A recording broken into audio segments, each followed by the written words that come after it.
Well, the federal Conservatives' proposed anti-terror bill has caused disagreement among politicos and Canadians alike. While proponents say the bill is a valuable tool to curb terror threats, others claim it is too far-reaching. Joining us now for more on Bill C-51, Christian Leuprecht, Associate Dean of the Faculty of Arts at the Royal Military College of Canada, and Kent Roach, Professor of Law at the University of Toronto. Welcome to both of you. Okay, this bill, C-51. Christian, let me begin with you. Why was it introduced in the first place?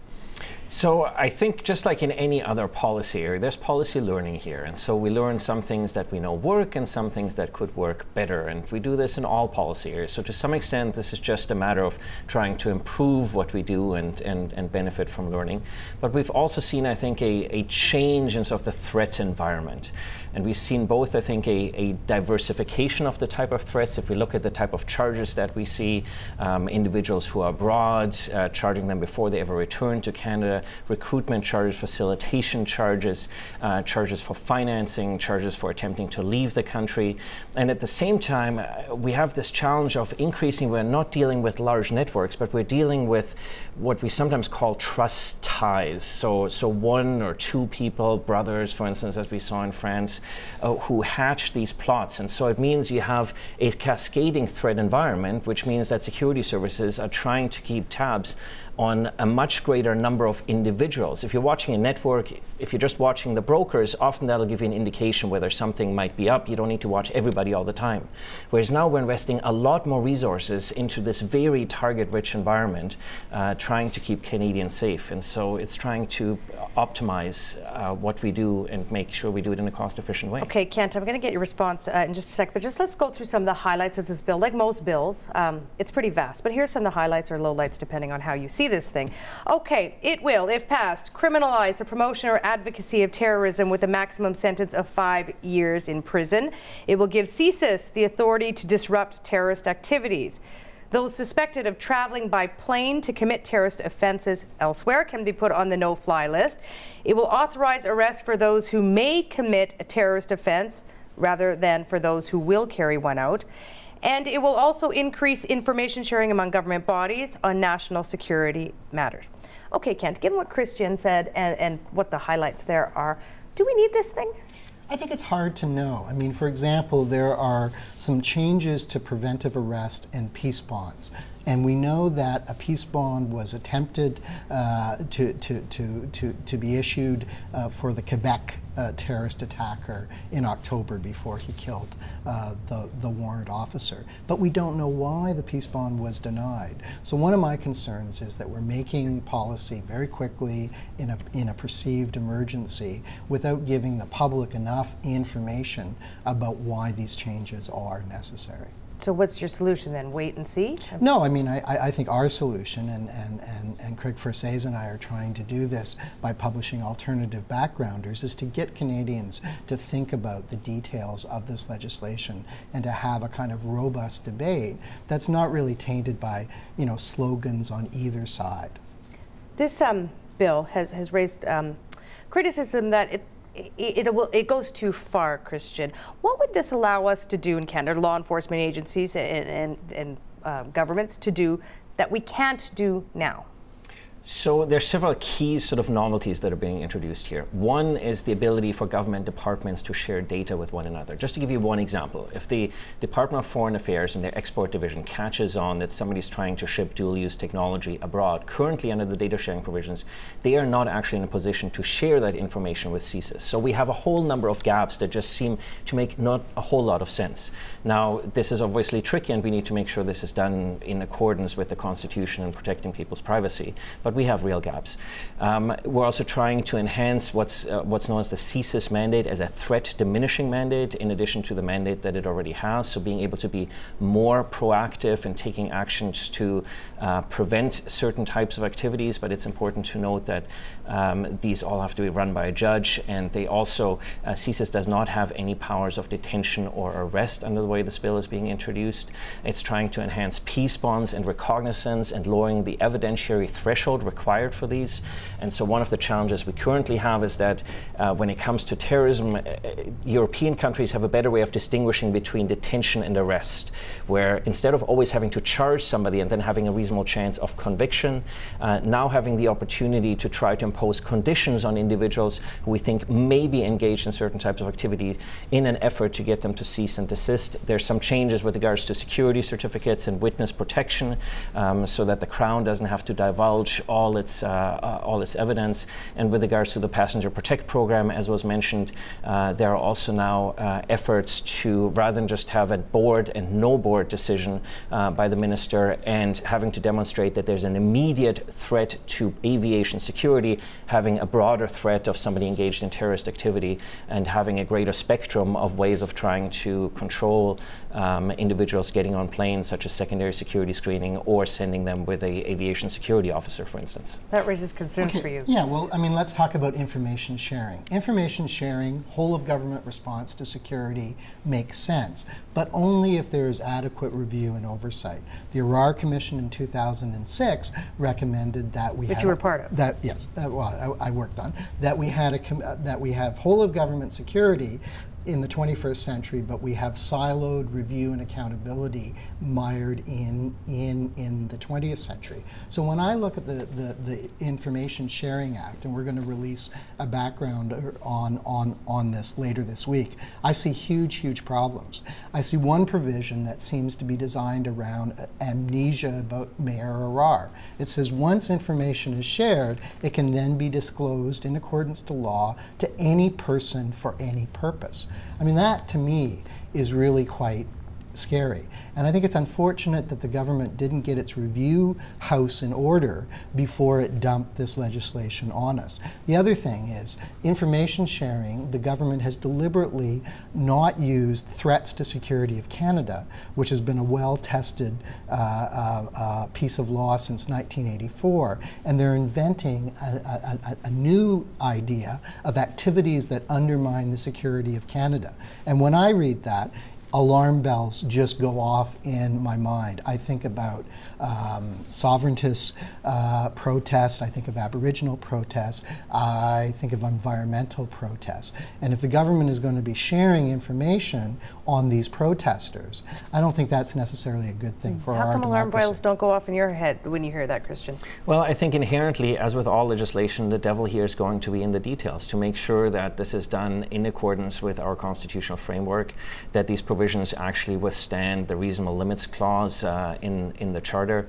But we also, I think, need to consider that legislation also has a purpose of a deterrence effect. So it's not just about arresting individuals, it's also about signaling to society what is and what is not acceptable. We also, I think, have to balance where we put our resources. Some people have suggested instead of changing the law, we should just put more resources into CSIS and the RCMP. And to me, I think I'd rather have them work with the right toolkit than to investing more resources into not having the right sort of set of tools. And I do think the legislation does try to build in a lot of measures of systematic judicial review that is not as much the case on the data sharing side. And I think a lot on the data sharing side will probably come out of case law of people challenging the way their data was shared. But the judicial review, even on CSIS powers, I think people need to understand that what we're talking about here is not a full open court hearing. We're talking about a warrant process where a federal court judge will be able to authorize potentially even activities that violate the Charter. And because of concerns about operational secrecy,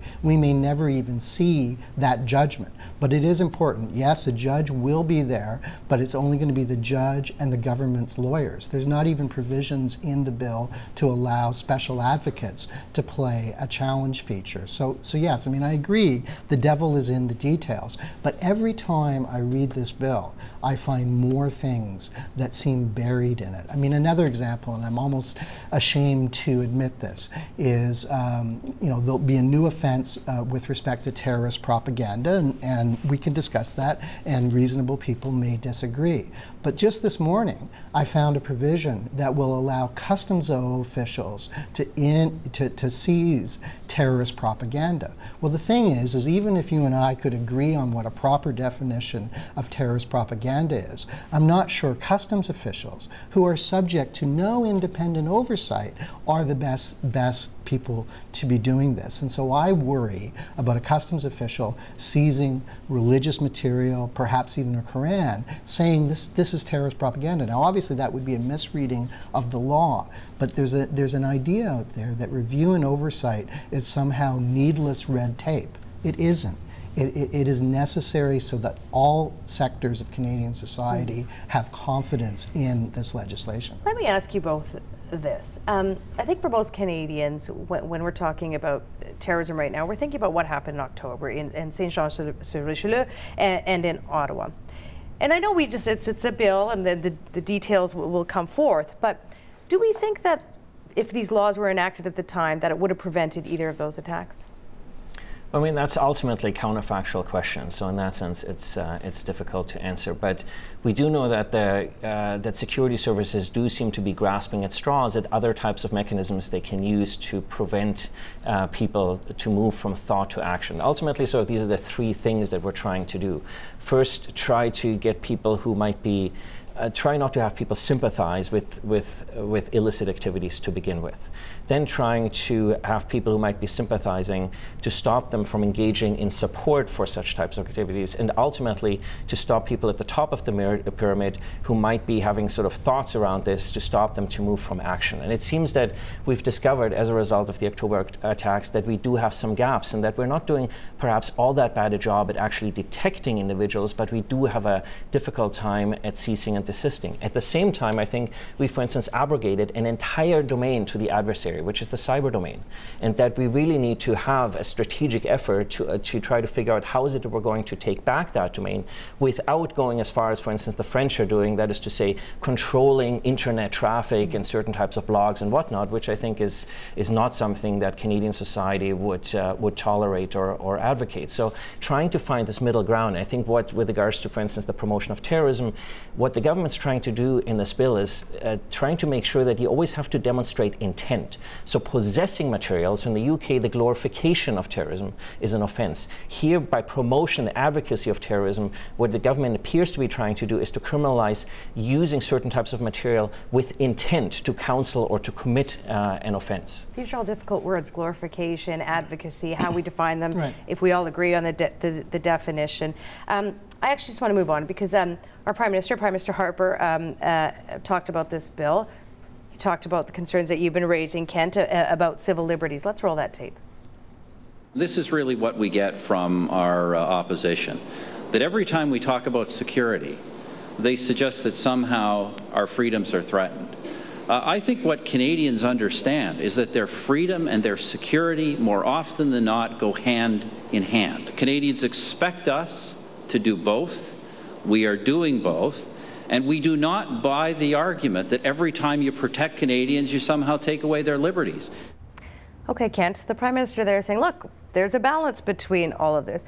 In your opinion, does increasing national security to fight terror always have to result in taking away liberties, or where do you see the balance? No, I mean it's about proportionality, but I actually question some of the premise of this. I worked 4 years on the Air India inquiry, which dealt with how RCMP and CSIS, work together. This bill, along with Bill C-44, gives CSIS a lot more powers, and I'm worried that the government is not giving enough attention to how these new powers will affect the ability to actually prosecute people. Because CSIS now has these new powers of disruption, they have these new powers of privilege. I think that this is actually could make it more difficult for the RCMP to go in and do the hard work of arrest and prosecution. So yes, we have to think about both security, we have to think about rights, but we have to do it in an evidence-based way. And this government has simply rejected major recommendations that the public paid for. 2 years of the Arar Commission, there's an Arar amnesia, and 4 years of the Air India Commission, without really explaining to us why they're rejecting this. So this strikes me as security policy making on the fly in a way that doesn't really look at what what the evidence is out there. And there are civil libertarians who say this is taking away free speech, which yes, well, no, and you know, the analogy the government will make is this is no different than promotion of hate propaganda or advocacy of genocide. The problem is this is promotion of terrorism offenses in general. We have 14 terrorism offenses already in the criminal code. The government's proposing to add a 15th. The problem is someone might get into a situation where they knowingly advocate or promote terrorism offenses by saying, You wrote about this. I want you to give the example that you wrote about. You said if a journalist went up on stage and made it, just give us the example. Well, I mean, if a journalist went up and made a comment about supporting insurgencies. We use the example of Ukraine insurgency against the Russia, but there's many others that you could take. And if the journalist did that knowingly, promoting a kind of resistance in a foreign land, and if there's a possibility that someone could commit any of this infinite number of terrorism offenses, which might only just be giving money to a listed group, then they are guilty of this offense. So, you know, and again, I mean, my point is not that freedom of expression is absolute. There's already a lot of speech that is already criminalized, but I just don't think the government has really demonstrated to us that we need a 15th terrorism offense that is so speech-based. Do you buy that? The example that Kent uses there, that this, and I don't want to say that he's saying that the sky's falling, but he's saying, look, this could be too wide, it could be too far-reaching, and a lot of people could be caught in a web that they're not supposed to be in. Look, it's a different legal system, but in France, for instance, about 10 years ago, there's a comedian that was charged for offences as a result of similar types of provisions that exist in the French criminal code, and so it does kind of raise interesting points. Also, with regards to security overall, how we make security policy, I think Kent's point is very well taken. That if you think about how we make healthcare policy or education policy, we follow groups of tens of thousands of people taking a certain medication. If we close a school somewhere, we get the entire neighborhood involved in discussions, and we have long review panels and whatnot. People might not always be happy with the outcome, but it seems often on security, we do it in a fairly sort of quiet way. And I think this is partially also owing to the Canadian public, I think, needing to get more engaged and more informed about these types of debates. And so I think this is one of the upsides of this legislation here is, and the changes to the legislation, is that I hope that people are paying more attention to the way, to both the threats that we face in Canada and the legal framework that we have in place to deal with these threats.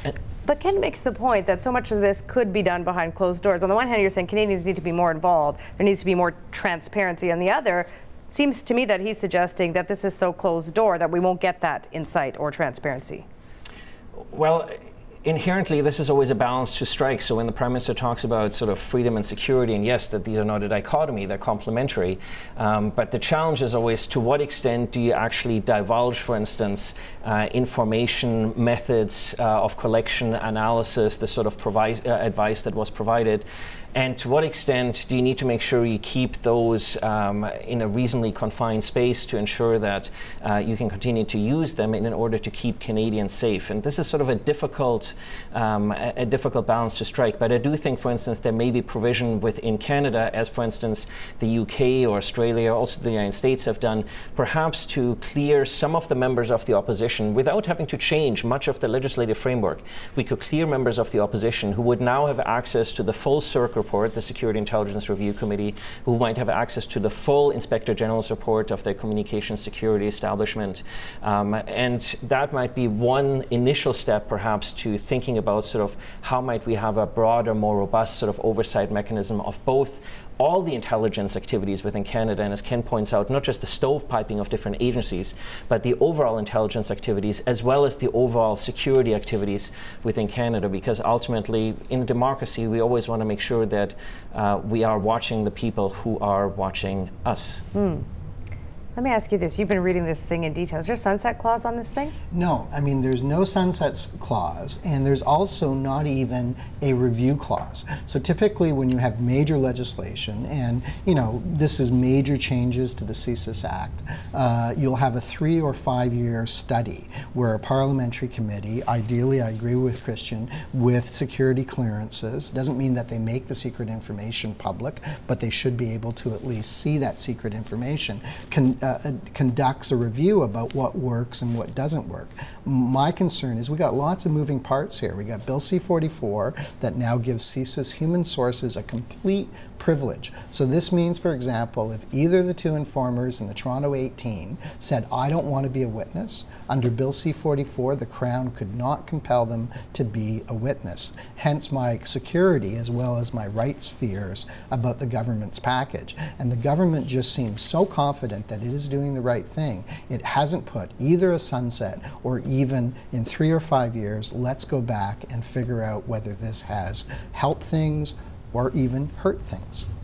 At the same time, I think part of this legislation isn't just for the current security context. It's also for a context where, God forbid, we do have some major occurrence or some major attack in Canada. And as I always like to say, democracy is tested at the margins. It's tested in these times of sort of severe challenge. And we want to make sure we don't then all of a sudden just need to give some sort of executive powers or order in council somehow powers to security agencies. That we think about this beforehand and that we agree as a society what sort of parameters are acceptable to us, not just for the current security environment, but also for a security environment that is evolving rather rapidly and in areas where we don't have a whole lot of precedent, either on the security side or on the prosecution side. One more moving piece to all this. Of course, we're in an election year. We'll see how security plays out during the campaign. Thank you to you both. I heed your call for learning more about security and paying more attention to it. Thank you to you both. Thank you very much. Thank you. Support Ontario's public television. Donate at tvo.org.